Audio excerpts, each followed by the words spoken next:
F'Novembru li għadda l-Ministru tal-Finanzi preżenta l-budget.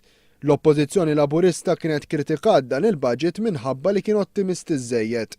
Xi ħaġa li mbagħad kienet ikkonfermata mill-Unjoni Ewropea tant li talbet lill-Gvern Malti biex inaqqas l-ispiża tiegħu b'40 miljun euro.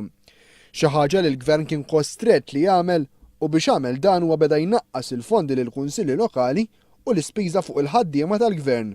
Dan billi naqqas il-pagi u l-overtime. Madankollu fil-jiem li għaddew sar magħruf li l-Ministru George Pulicino impjega konsulent miegħu b'salarju ta' 6,500 euro fix-xahar. Madankollu l-Ministru tal-Finanzi li huwa wkoll responsabbli mit-tfassil u l-implementazzjoni tal-budget ma rridx jikkummenta dwar is-super salarju li qed jieħu Arterapap. Ma inti kont infurmat din id-deċiżjoni? Ma naħsibx li għandi kumment iktar x'nagħmel. Id-deputat nazzjonalista Roberta Arrigo li jiġi l-assistent parlamentari ta' Tonio Fenek kien qal li huwa jippreferi li l-flus jintefqu bil-aqal. U dan meta mistoqsi dwar dan il-każ. Madankollu l-Ministru Tonio Fenek wieġeb hekk. Naħseb tistaqsi l-Ministru konċernat?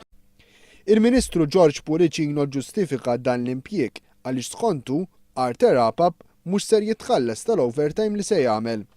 APAP pensjonant ser ikun qed jitħallas 10 darbiet aktar mill-medja li jieħdu pensjonanti oħra.